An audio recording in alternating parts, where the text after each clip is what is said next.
Welcome to Truth Behind Travel podcast. I'm Dolores Semeraro, and this is my weekly show where tourism, travel, and hospitality industry professionals meet to discuss and share marketing strategies as they reshape the future of travel. If you want to learn the truth directly from the leaders and the doers of this industry, you are in the right place. Before you dive into today's episode, don't forget to subscribe to the podcast on your favorite podcast app. And while you're on it, go on and follow the show on Instagram and Facebook at Truth Behind Travel Podcast.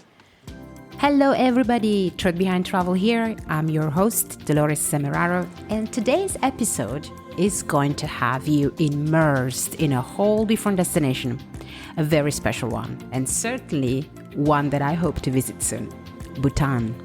Bhutan has recently reopened borders to international tourism after 2.5 long years, and to welcome back what they called guests instead of tourists, they even rebranded the destination, a rebranding with a dual purpose, something of which we are going to explain more during our conversation, and also how they redesigned unique experiences highlighting the value of the Bhutanese people, the culture, and the personality of this destination.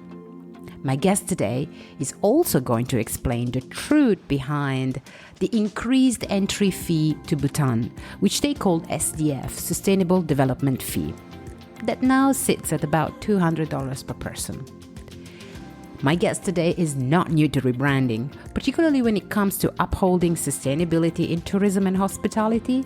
She previously worked as a guardian of the brand with the Soneva Group in the Maldives, pioneering many projects that are still, to this date, regarded as destinations case studies. Join me as I welcome Carissa Nima, Chief Marketing Officer at the Tourism Council of Bhutan, to Truth Behind Travel.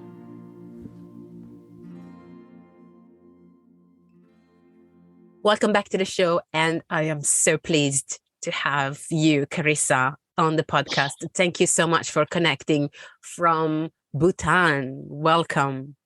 Thank you. It's good to be here from sunny Thimphu today.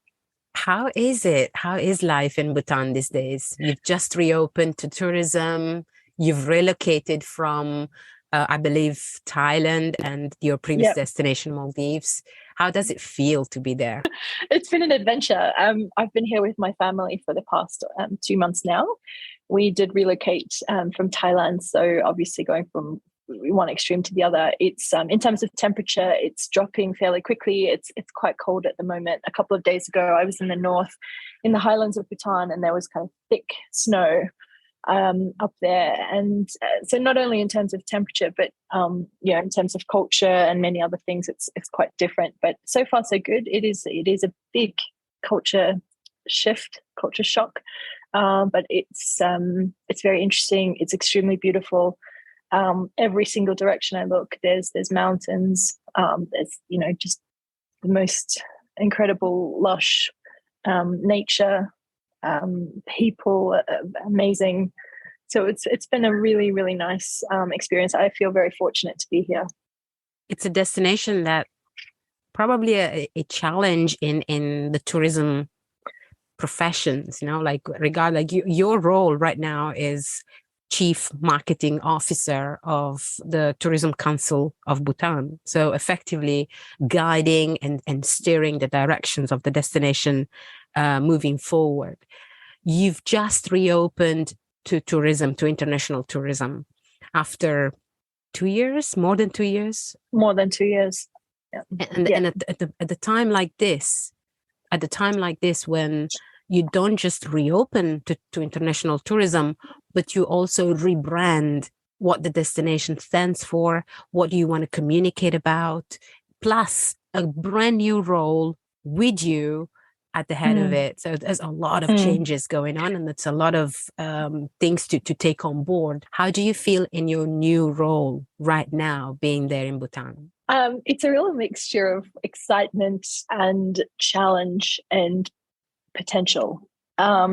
So I was brought in as the Chief Marketing Officer of the Tourism Council to kind of help, as you mentioned, to help set the strategy and to help relaunch Bhutan's tourism. And when the country reopened on September 23, it was the first time that, for more than 2 years, that the country had tourists. And what was different about it was basically Bhutan launched a new tourism strategy. And this tourism strategy kind of revolved around changing the way people come and enjoy the country. So Bhutan actually opened for tourism in 1974, and at the time it always had this kind of policy, this tourism strategy of high value, low volume. And this is not about necessarily a monetary concept. It's about having people who kind of share the same values as Bhutan. And that's, those values are respecting the environment, respecting the culture, kind of understanding the destination. So that strategy hasn't changed. But what has changed is before there was, so there's always been something called a Sustainable Development Fee, this SDF. And since 1974, it was priced at $65 per day. And then on top of that, there was a daily fee, which was for kind of, single or independent travelers of another $40. So it was around $105 a day. But that was always packaged up into something called a minimum daily package rate. And that was kind of at a minimum of $250. And that included your accommodation, your food, your driver, your guide. So it was kind of a rate that people paid, but it was always the minimum. So, the experience that guests got was always kind of on the lower side, because that was the way people sold it. This minimum fee is $250. And that included your SDF, and then it included different things. But now what's the new tourism strategy has just broken everything apart. So it's, the SDF has been increased, and I'll come onto that in a second. But now the new tourism strategy basically means that people can book everything directly if they want. So they can book their airlines directly, which they couldn't do before. They can book the hotels directly. They can book the guides directly. They can book everything directly. But if they want, and as a tourism board, we obviously recommend people do work with the travel partners as well. They can also book through the travel partner, who can then also kind of recommend the best hotels, the best guides, the best experience, and the best itinerary for them. So that's changed. And that was a really big change for the industry, as you can imagine, because, the industry here was used to having everything kind of going through them. And now people can do it all separately. So it was a fairly huge shift for the industry.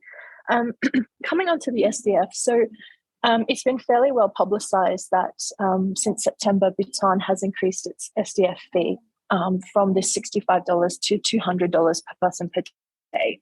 But as I mentioned, it was actually $105 because it was $65 plus the daily single traveler fee of $40. So it's basically been doubled. Now, this is the first time that it's been increased since it was introduced, and that was many, many, many years ago.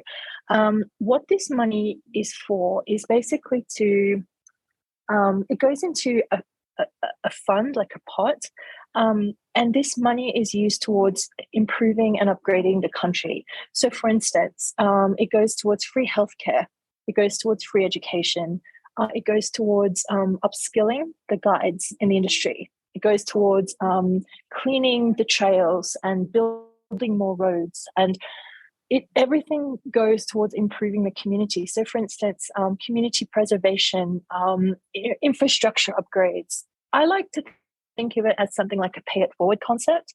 So, yes, you pay the money today, but it means that tomorrow, the person who comes as a guest to Bhutan gets an even better experience, and it's just going to get better and better. It's like a virtuous circle. So the money just kind of continuously improves and improves and improves. And I feel like, I know that for, it's a lot of money. Absolutely it is. But I also feel that you're contributing to the protection and the preservation of a really, of a beautiful country, a beautiful culture. And Bhutan as a destination just cannot handle too many people. The infrastructure is not there. It's a tiny country. So I think that as a strategy, it's actually clever. I think it naturally kind of keeps the visitor numbers quite low, and it ensures that the people who come are they really want to come, they really want to be here, and the money that they're spending is going towards a really good cause. So my job, as one of my responsibilities, is to make sure that how that money is spent is really clearly communicated to people, so that nobody thinks that money is being misallocated or misappropriated. That it's I want to provide kind of quarterly updates as to how much of that, where exactly how much we've received and where it's been allocated, so that people can feel comfortable and confident that that their money is helping to improve Bhutan.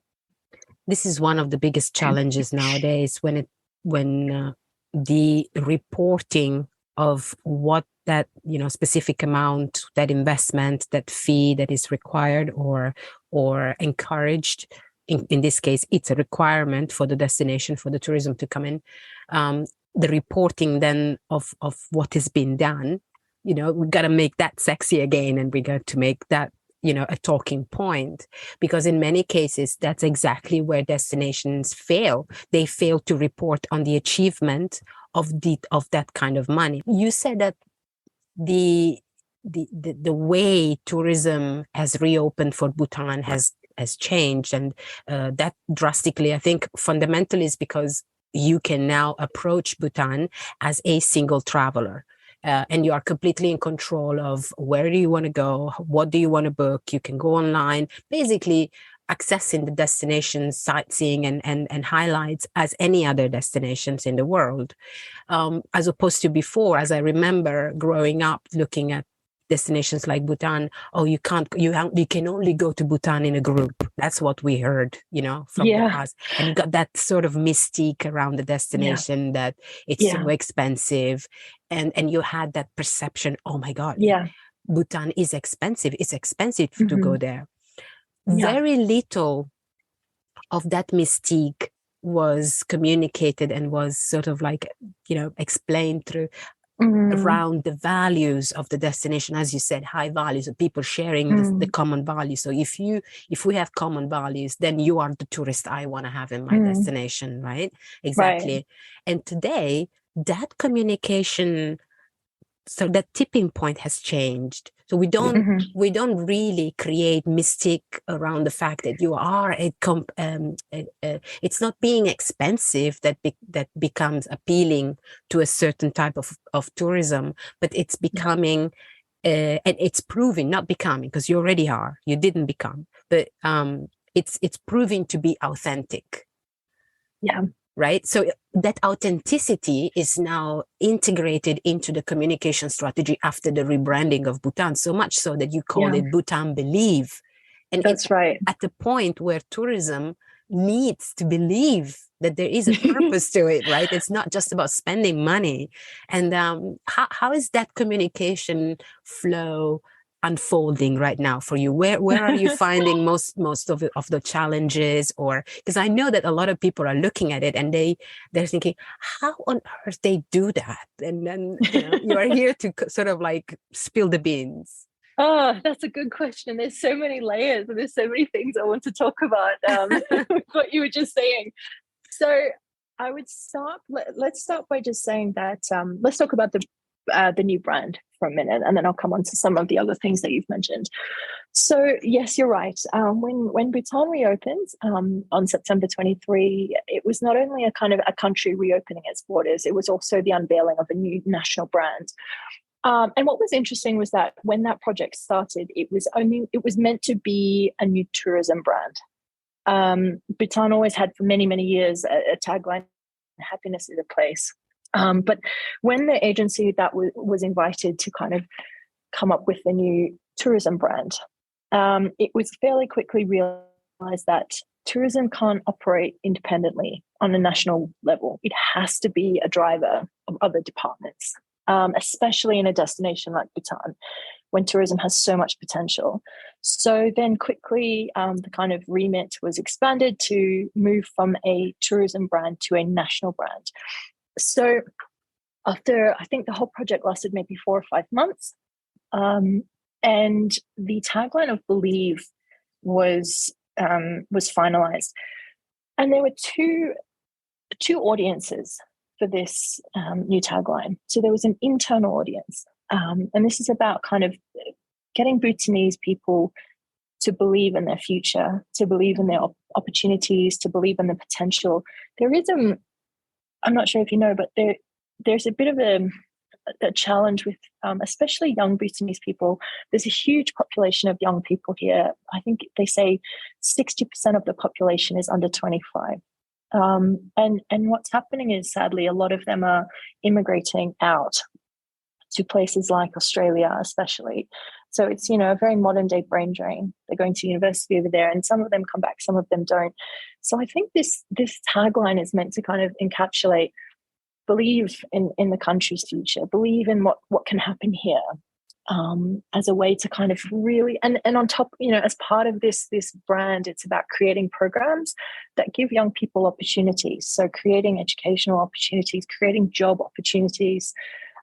So that is one of the kind of key audiences of this tagline. Obviously, the second one is the external audience. So that's for the kind of tourists. So as part of the new brand, we decided not to call people tourists who come to Bhutan.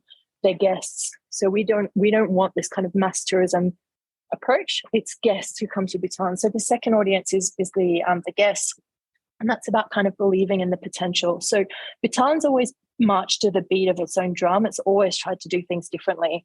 So it's about proving that tourism can be done differently. It can be done better. Sustainability as the kind of central pillar of tourism can work, can be effective. The SDF is a kind of proof of that. And it's about, there's obviously a small spiritual connotation to the word belief. That was definitely not the kind of central or main driver of this. But, people come to Bhutan for many different reasons. For many people, it's about transformation, about finding themselves, about believing in themselves, or believing in kind of, the possibilities of what they're trying to search for. So we felt that believe as a tagline kind of summed up nicely the potential of tourism, both internally and for an external audience. So that's a kind of national brand. As part of that, there's been the development of some really beautiful artwork, very colorful, very visual, very creative.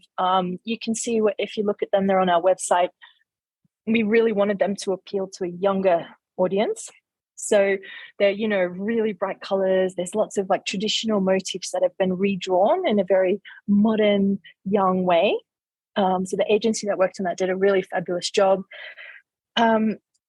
Moving on to some of the other things you mentioned about this mysticism. So Bhutan's always been associated with mysticism.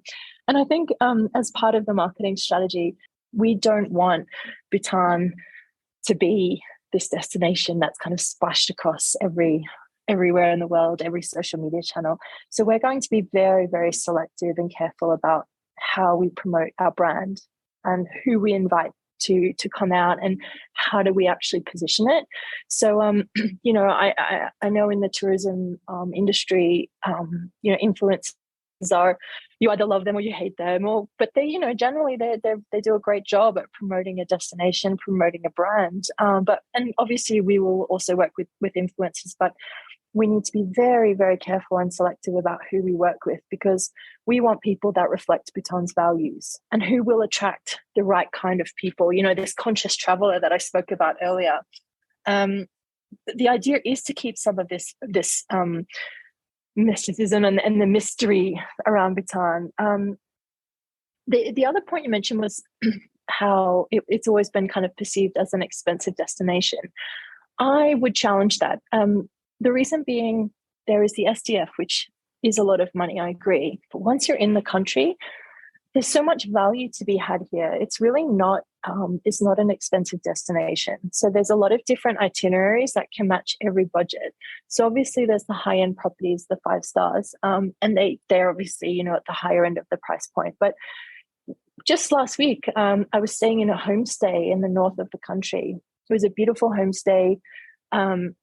Lovely people, lovely food, clean, warm, comfortable, interesting. And that was $12 a night. A meal here in town, in Thimphu, is $10 for a really nice meal. Taxis around town are $3. So when you're in the country, the costs are minimal because it is a great value destination. But obviously the SDF is a barrier. But once you get past that, it's not an expensive holiday. There's a lot of different itineraries that could be created based on different budgets. Do you think the country is ready from a infrastructure and from a supply point of view to cater for those individual travelers as opposed to groups? Yeah, absolutely. I think it's more equipped to cater to individual travelers rather than groups. The infrastructure here is very small. It's fairly limited. You can move around by yourself. However, it's recommended, especially if you're going hiking or if you're in nature, to have a guide, because the wildlife here is amazing and varied and exotic, but also, it's better to have someone who knows what they're doing with you in case you come across some wildlife that you're not familiar with. There's a lot of big mammals here.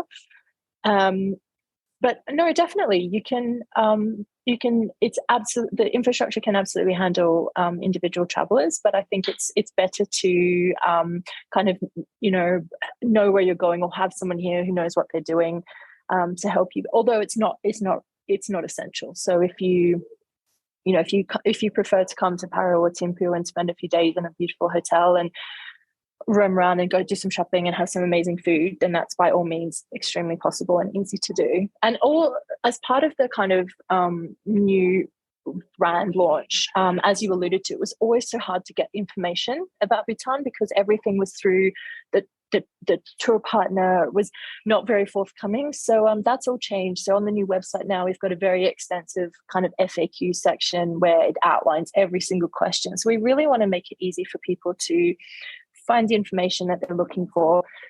On the website, you can get your visa, you can pay for your SDF. It takes a couple of days. It's super straightforward.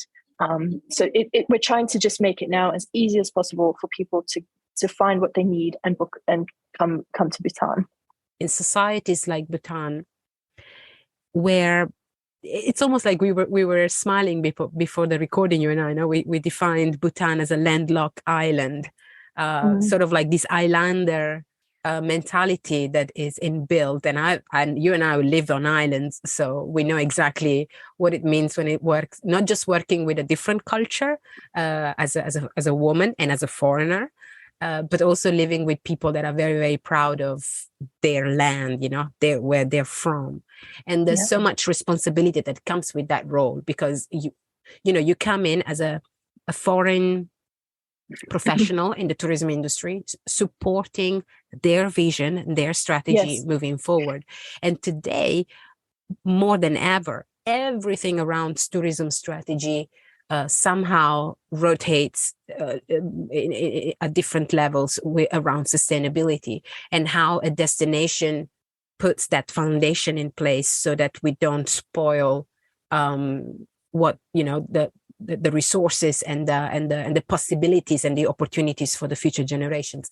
And in Bhutan, the entry fee, the sustainable development fee, helps and is directed towards that primarily, right? And many of the activities are not just related to the environment, but they are related to the social aspects of life in Bhutan.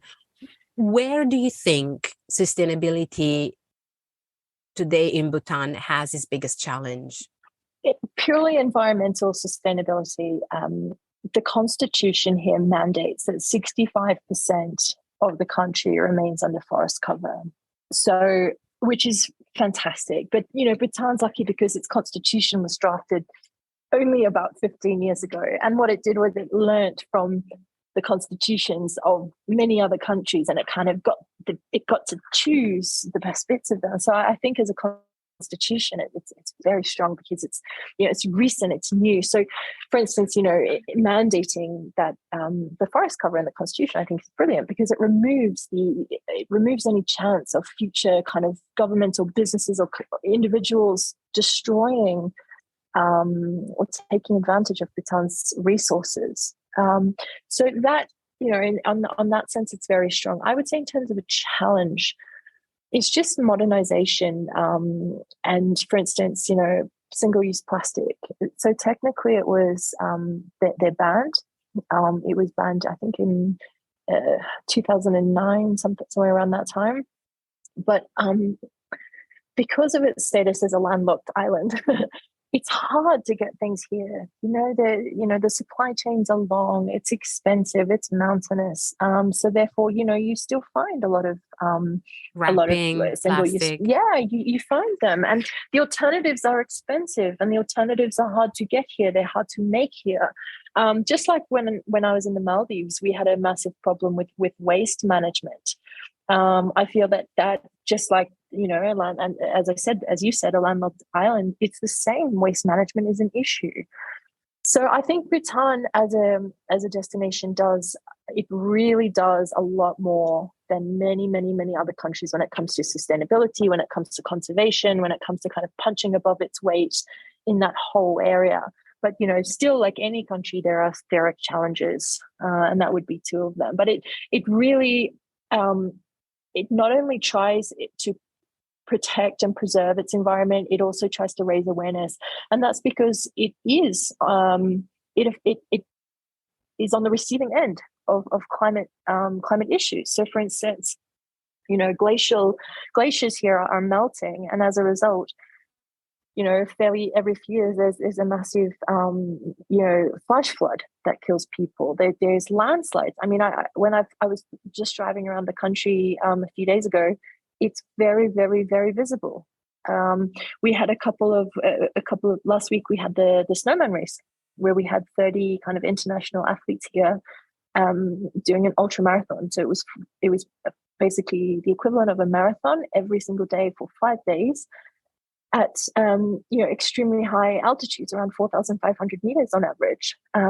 So these are some of the world's best ultramarathon runners, and the whole objective of this race is to raise awareness of climate change, because the locations where they were running their races were severely impacted. So yes, as a destination, it does a lot, but it has to, because it's the one that's also on the receiving end. The climate is changing. There's a lot of these freak kind of accidents that really affect people here. And there's more coming up, right? More events that you are bringing on a pipeline. You just completed the marathon event. And what's next for Bhutan that we will hear of? So there's actually, Bhutan is famous for festivals. So believe it or not, there's around 153 festivals every year in Bhutan. So huge amounts going on. That's across the whole country. Some are obviously much bigger than others. We've just finished the Highland Festival, and that was a celebration of all the unique culture and people and lifestyle of people in the Highlands, which is kind of Laya, Lunana, the really high areas of the country. And that's, they're the yak herders and the people who, they're quadricep farmers, and very interesting community and very interesting culture. So I think as an experience for anyone looking to come to Bhutan, the Highland Festival is just so unique. I've never seen or heard anything like this before. That's a 2-day festival. It's every October. February is a big festival month. That's the kind of big festivals in the big cities. Soon, in the next few weeks, there are the black-necked cranes arriving, and they are migratory birds that come from Tibet to Bhutan, and you find them in places like Gangti and a couple of hours drive outside of Thimphu. So that's always a good thing to see for nature lovers. You might have also heard that we've recently opened the Trans-Bhutan Trail.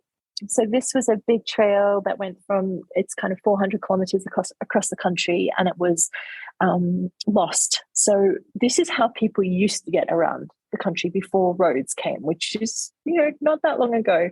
So once roads were established here, then the trail fell into disrepair. So now the trail's been kind of revived and cleaned, and now it's a beautiful hiking destination around the country. So that's now open kind of year-wide. But as a tourism board, what we want to do is really focus on the guest experience. So we want to help make sure that when guests come to the country, they have, a wonderful experience. So we want to make sure that the itineraries are interesting and varied. People are not just going to the same kind of things Tiger's Nest and Timpun Prairie. We want to create like interesting itineraries around the country for them and find these hidden gems of things that people can do based on their interests. So, together with my colleagues, we plan to, explore different destinations and help curate interesting guest experiences for people. We also want to focus a lot more on the kind of culinary side of Bhutan. So the food here is really good. It's much better than I don't know what my expectations were, but they've definitely surpassed them. So the food here is fantastic. It's very fresh. Most of it's organic. The footprint, the carbon footprint is very low. It's local, it's seasonal. So what I want to do is work with the Bhutanese chefs and also foreign chefs to kind of create interesting culinary experiences, and then also help to promote Bhutanese food internationally as well. So that's short term, some of the kind of projects that we're working on. But the big one is just making sure that the itineraries here are kind of new and interesting, and we help promote local artists and designers. The fashion here is fantastic. I mean, when you're here, most people wear the traditional outfits. So for a man, it's called a go, and for a lady, it's called a kira. They're beautiful, and the textiles here are just phenomenal. They're all made from, a lot of them from silk, from local cotton, handmade, colorful. I mean, Bhutan loves color. So the outfits are just so colorful and beautiful. So I'd really love to kind of create some new guest experiences around these kind of cultures that they have that already exist. It's just about promoting them better. Yes, I've actually, as a personal, I'm a follower of a Facebook page since years that's called Bhutan Street Fashion. Don't ask me how I ended up on that page, but over time it kind of grew on me, and then this young group of people basically twisting and reinterpreting Bhutan fashion. That's right. With a mix of traditional colors and shapes and lines together with, the trends of the moment. And I love that. I love that creativity. That's right. So I've actually met with the guy who runs it. His name is Larry, a Bhutanese guy, and he's also a designer. And he runs walking tours. So you can book a tour with him when he's going to take you around the different textile shops and tell you about the history of all the different textiles, the colors, because for each occasion a different go or kira should be worn, and he can explain all of that. He can introduce you to weavers. He can just tell you so much about the fashion here, and that's the kind of unique experience that we really want to highlight. That's the value you were mentioning, right? That's the value. That value, not value like monetary value, but experiential value. And I think this is the key that stands at the pinnacle, really at the head of everything that now speaks the word Bhutan. It's not economical or financial value, is not money we're talking about, it's experiential value. And a lot of destinations today are struggling to bring back that value because their offers, their supply it's so standardized, and nothing in Bhutan calls for standards. There is no standardized. Everything is so unique, boutique, special, and its own character. Well, you completely got me into it. I hope to be able to visit soon, or at least in the near future. So I invite you to come back 6 months, 8 months, 10 months down the line. Sure. And let's draw a line. Let's summarize what are the results and what are the achievement, which I'm sure will be something that we all can learn from. Thank you so much, Carissa. This was a fantastic opportunity. I'm so jealous of you being here. Okay, no, not jealous, but I imagine you there, knowing how much of island person you are. So I wish you all the best in that role. Thank you. Thank you so much, Dolores. Thank you. It's been great talking to you. I am sitting here wrapped in a blanket, dreaming of the sunny island days, but I look forward to coming back, and it would be really interesting for both of us to chat this through again in 6 to 8 months and just see what's going on. Yeah. Thank you so much, and all the best. Thank you for being here today and joining me for this episode with Carissa Nima, Chief Marketing Officer at the Tourism Council of Bhutan. Before you go, take a moment to share this very episode across your community of friends and colleagues if you feel that they could also be interested and they could learn or get inspired by the work of Carissa in Bhutan. So how do you share this episode, you might ask? You can do so directly from the share button on your podcast platform where you're listening to the podcast today, or head over to Truth Behind Travel Podcast Instagram account or Facebook page. And may I just remind you to tag Truth Behind Travel Podcast so that I can get to know you too. See you soon for another episode, same place, same host. Bye for now and take care.